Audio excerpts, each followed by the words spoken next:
Morning mga kapatid, no? Maaga tayong gumising ngayon. Day 3 na. Kahapon, bandang alas 5, meron pa tayong nakawing isang ibon. And then bandang alas 6, meron pa tayong nakawing ibon. Madilim na, hindi ko na siya ine-expect na darating pa. So ngayon, 5 na lang yung kulang natin ng ibon mga kapatid, no? At swerte tayo, kahit wala sa hulog yung mga ibon natin, inuwihan pa rin tayo. Kailangan din natin ulitin yun. Kailangan laging prepare yung ibon natin para pagdating ng training and then club training and derby, maayos yung uwian ng mga ibon natin mga kapatid. And today, day 3, magpa-flashing tayo. So magbibigay ako ng antibiotic para maayos yung kanilang kalusugan lalo. So sasamahan ko na rin ng probiotic yun. Ayan, Salome, probiotic mga kapatid, no? Para mas maayos yung kanilang kondisyon para sa Friday o Saturday kung meron tayong masasabayan ng mag-toss. Kasi next Friday, first club, so, mga lapad. So kailangan talaga natin makapag-toss ng medyo malayo-layo na. Otherwise, talagang gugulong kahit maaga pa lang, no? So meron pa tayong 5 iniaabang ibon. Pero sana makauwi sila. Ito na yung last day nila. Otherwise, hindi na natin sila maitotos sa Friday o Saturday kapag hindi pa sila nakauwi ngayon. Sobrang late na. Hindi na sila makaka-recover. So, maganda naman yung kondisyon ng mga ibon, mga kalapatids. Yung poops nila ayos na ayos, buo. So, kanina, sinilip natin. So, ang ganda ng poops nila, buo-buo. So, ibig sabihin, magandang sinyalis to na kondisyon yung mga ibon natin. Except dun sa mga natatapakan, syempre natuturo. Pero yung mga poops nila doon, tignan na buo-buo, mga kalapatids. So, yung huling-huling ibon natin nakauwi, siya, ang pangalan niya si Nightbird na kasi talagang madilim na. Hindi ko na ina-expect yan siya. Pero durog na durog siya mga kalapate. Hanggang ngayon, tignan nyo parang durog pa. Nauubos siya. Pumayat siya ng gusto mga kalapate. Nga, pakita ko sa inyo yung katawan niya. Kumimpis talaga siya mga kalapate. Then, yung kapatid ni yung anak na sexy, nakauwi din mga kalapatid. Then yung orange natin, yan. Diba sabi ko nga sa vlog natin, naran, puro off color na yun, kulang puro off color, marami tayong off color ng ulam, yan. Sexy yan. Siya yung umuwi ng alas 5, at ito naman yung alas 6 mga kalapatid. So halos kumpleto na yung ibon natin, 5 na lang yung kulang. So today, aalisin ko na rin yung mga old bird natin rito. Focus tayo sa mga young bird na ikakarera natin. At yung mga young bird na ilalaro natin sa old bird na naka commercial ring lang. Hopefully, ang ganda naman mga kondisyon nila. Naka-recover na sila. And sana magtuloy-tuloy hanggang sa Friday. At sana naka-recover na sila at nakapag-adjust na sila para yung susunod nilang uwi sa next toss mas mabilis na at mas maayos. Then maglilinis tayo ng loop. Then magbibigay na tayo ng antibiotic at probiotic. Pagkasamahin na natin sila konti lang para pag nakainom na sila, then tatanggalin natin, papalitan natin ng plain water para mas hopefully ngayon may umuwi pero 6:30 na pero makulimlim pa rin mga kalapatids. Sana may makauwi pa yung 5 nating ibon. Kulang natin ng ibon is yung ating brown grizzle, yung white brown na grizzle natin mga kalapatid, no? Tapos yung ating red bar. So dalawang off color na lang kasi nakauwi na isang dalawang off color natin, si Sergat tsaka si yung anak ni Sexy, yung orange. And then isang checkered, isang black check, black velvet, parang ganon. So ready na yung kanilang inumin mga kalapatids. Magpapa-low play tayo para makapaglinis tayo ng kulungan. Pagka low play nila pakain, then bigay natin yung kanilang inumin.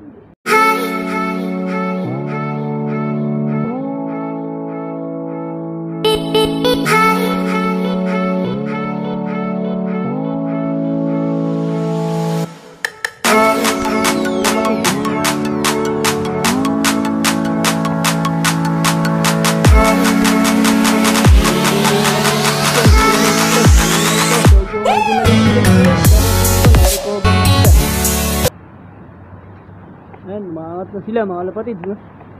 So maglilinis na rin tayo ng loop. Ito medyo durog pa. Ito yung huling-huling umuwi, yung black velvet na yan. Meron pa siyang kapatid na hindi pa nakaka-uwi, isa pang black velvet natin. Sana makauwi rin siya ngayon. Kaso second batch yun. Mas bata yun. At wala yun to, zero toss yun mga lapatid. So sana kayanin niya. Kasi ibang zero toss natin, nakauwi naman. 53 km. So ayan, medyo halatang di pa siya maganda yung kondisyon niya. Kasi ayan, tumambay siya, hindi siya lumipad. Pero sana makarecover siya kagad. Kagabi nagsubo tayo ng Super Science para mag-San Goku na sila mga lapatid. Makarecover na maayos. So maglilinis muna ako ng lop mga lapatid para ready na yung pagkain nila at inumin nila. So ayos na ayos naman yung poop nila, pasintabi sa mga kumakain. So linis na tayo. Update ko kayo mamaya. Bye. So tapos na tayo maglinis mga lapatids na. Yan. Ayos na, linis na, ayos na mga lapatid. So ready na natin yung patukan nila para mabilis sila makarecover. Pati inumin nila, lagay na natin. So magtatambay lang tayo rito kahit mga ilang oras. Tingnan natin kung makakauwi pa yung 5 ibon natin. So ayan, naronda pa rin sila. Ayos.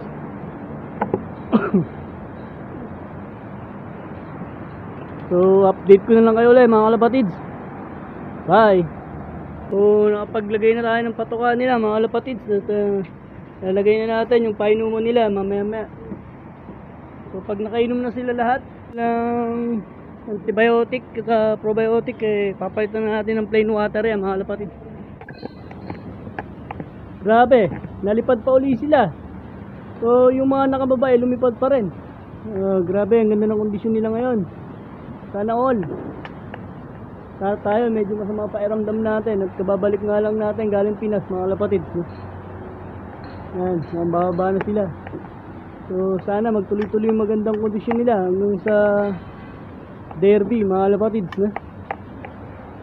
Sana umaraw na at may chance makauwi yung 5 natitira nating ibon. Grabe, may nakabanggaan yung ibon natin mga kalapatids. May nagpala-apply siguro, mga nag-raging to, mga flyers din to. Mukhang kay Toldang to.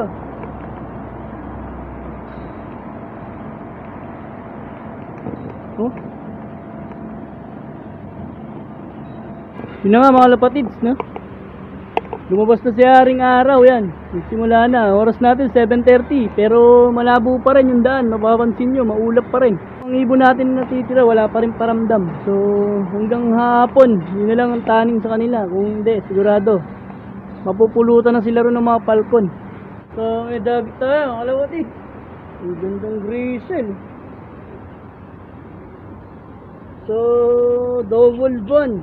Yan, HA na green. Tsaka may personal bond. Personal bond natin mga kalapatid. Itong ibon na to, binigay natin to kay Toldang. Yan mga kalapatid, gift bird natin sa kanya. So matibay din tong ibon na to. Naitos na to ng 100 km. First bird pa tong numating. Nakakulong to sa kanya.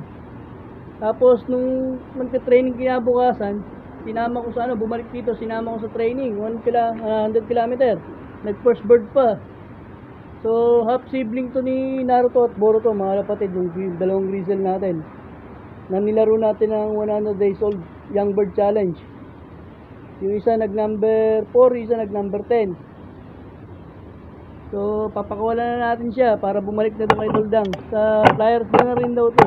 Yan, pakawalan na natin mga kapatid. Yan, nakawalan na natin. Sana bumalik na doon. Yun, lumipad na yung grizzle, sumama naman yung iba nating ibon. Baka bumalik na naman yan dito mga kalapatid. Pero sana wag nang sumama rito uli yung grizzle at bumalik na kay Toldang. So wala pa rin paramdam yung 5 ibon natin na natitira. Nawala na si Haring Araw, makulimlim, masama ang panahon mga kalapatid. So pati daan, maulap.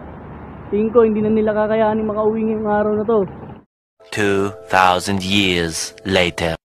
So mga kalapatid, may nakabalik pa ulit tayo isa. Ubus yung katawan niya mga kalapatid. Nangayayat. Sobra. Ito si Bunsot, laging late to Airbot to, lahi ng airbot natin mga kalapatid. Late lang na ibon. Ubus. Sabog din yung ipot sa putan niya. Kahirapan talaga. Pero mahusay pa rin at talagang pinilit niya pan 3 days. Nakauwi pa rin mga kapatid. Mamaya susubukan natin siya ng ideal pills para makarecover pa. Pero tingin ko hindi na siya matutos bukas. Kasi yung katawan niya pagsak. Pag tinos natin to bukas mawala lang. Saka sa first club training na lang natin siya isasampa. I-recover muna natin siya mga kapatid. Yung pakpak niya patubo pa nga lang yung mga dulo, kaya siguro nahirapan din tong ibon natin na to magkabila. Pero mahusay itong ibon na to mga kapatid, dinuyan pa rin tayo.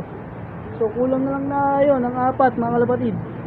At hopefully sana tumagos din sila katulad nito. Update ko ulit kayo mamaya kalapatid, mainit na, bababa na ulit tayo. Yun na nga mga kalapatid, no? Day 3. Ayan, oras natin, mag-alas 4 na ng hapon.